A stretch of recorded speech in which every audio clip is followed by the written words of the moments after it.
चला चला सोनाज रेसिपीमध्ये आज काय बनणार आहे। मस्तपैकी चमचमीत बटाटा मटकी भाजी टिफिनलाही देऊ शकतात। मुलं न खाणारेही मटकीची भाजी खातील।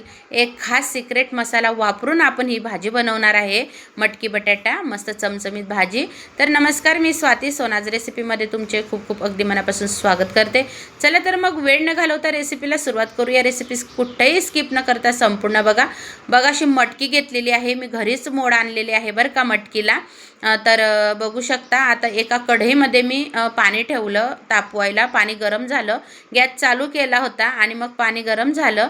त्यानंतर आपल्याला जितकी मटकी मला हवी होती भाजीला तितकी मटकी मी काढून परत एकदा स्वच्छ तिला धुतली आणि मग पाण्यामध्ये टाकून दिली। आता तुम्ही म्हणाल वाफेवर पण होऊ शकते, तर हो वाफेवर पण होऊ शकते, पण तुम्ही माझ्या या पद्धतीने मटकीची भाजी नक्की बनवून बघा, तुम्हाला आवडल्याशिवाय राहणार नाही। घाईच्या वेळेस पटकन होते, कारण इकडे मटकी शिजत राहील तोवर आपण कणिक मळून घ्यायची, म्हणजे झटपट डब्याला ही भाजी होते। काही वेळ लागत नाही, कारण आपण कच्ची मटकी टाकली तर मग खूप वेळ लागतो। तर इथं बघा काही साहित्य घेतलेलं आहे आणि एक मोठा कांदा असा चौकोनी तुकड्यांमध्ये कट केला, 6 ते 7 लसूण पाकळ्या कट केल्या, एक बटाटा घेतला साल काढून चौकोनी तुकड्यांमध्ये कट करून पाण्यात ठेवला। आणि हा आहे जो खास सिक्रेट मसाला आपण आज भाजीमध्ये वापरणार आहे। तो सिक्रेट मसाला म्हणजे मॅगी मसाला।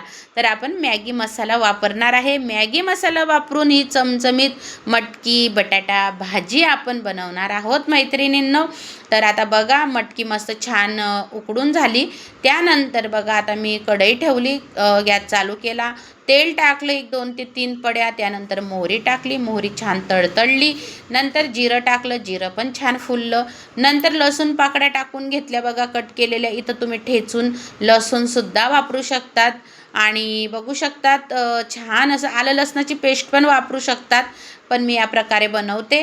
तर आता इथं बघा कांदाही टाकून घेतला, लसूण छान असा गुलाबी रंगावर परतल्यानंतर कांदाही टाकून घेतला। तर कांदा मस्त छान असा परतू द्यायचा मैत्रिणींनो।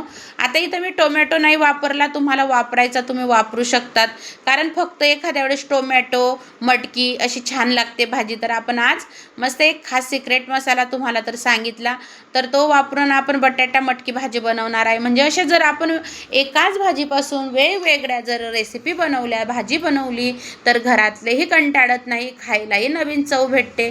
आता बघा बटाटा टाकून घेतला मी, आता बटाटा तेलामध्ये परतला आणि मस्त झाकण ठेवलं, म्हणजे बटाटा छान असा शिजून येईल, कारण मटकी आपण आधीच शिजवलेली आहे, खूप वेळ आपल्या भाजीला लागणार नाही। तर आता बघा कढीपत्ता टाकून घेतला, कढीपत्ता माझ्याकडून राहिला होता टाकायचा, तर मग मी आता टाकून घेतला, छान फ्लेवर येतो भाजीला। तर नक्की तुम्ही मैत्रिणीनं माझ्या या पद्धतीने जर खरंच बटाटा आणि मटकीची भाजी बनवली ना, तर तुम्ही नेहमी बनवाल।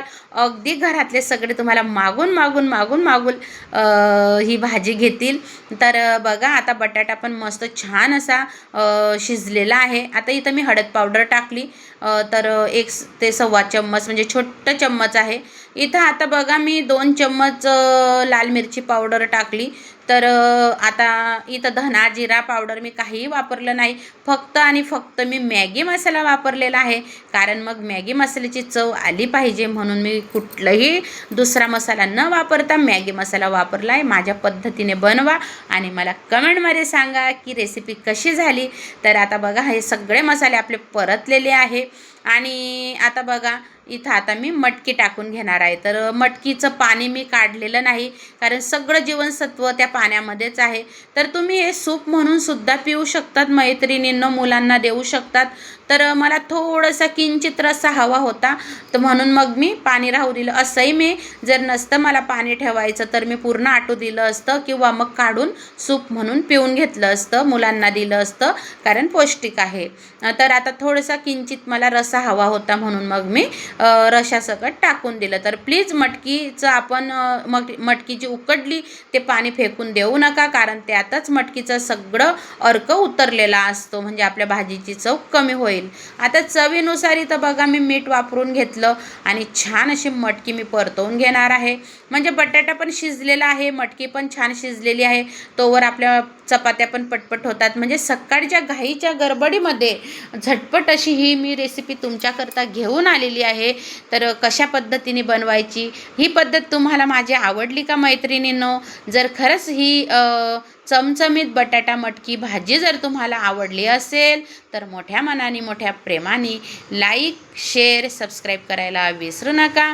अजून जर तुम्ही आपल्या सोनाज रेसिपीला भेट दिली नसेल तर नक्की द्या, सबस्क्राईब नक्की करून घ्या. आणि बघू शकता भाजीला मी एक वाफ आणली आणि मस्त अशी भाजी लगेच तयार झालेली आहे. काही वेळ लागला नाही मैत्रिणींनो. तर झटपट होती ही भाजी बघा. तर आता ही मटकीची भाजी आपली तयार झालेली आहे. इथं फक्त कमी आहे ती माझी आवडती कोथिंबीर. तर बघू शकता कोथिंबीर नव्हती माझ्याकडे, रात्रीच वापरून घेतली होती. तर बघू शकता मस्त अशी ही चमचमीत बटाटा आणि मटकीची भाजी तयार झालेली आहे. रेसिपीला प्लीज लाईक करा, भरभरून तुमचं प्रेम असू द्या आणि नक्की रेसिपी बनवून बघा. हाईप डन करायला प्लीज विसरू नका मैत्रिणींनो. आणि ॲड सहित बघा. तर मी तुमची हृदयातून आभारी आहे इतके छान छान कमेंट केल्याबद्दल मैत्रिणींनो, रेसिपीला प्रेम दिल्याबद्दल. असाच प्रेम सपोर्ट कायम सोनाज रेसिपीवर राहू द्या. श्री स्वामी समर्थ.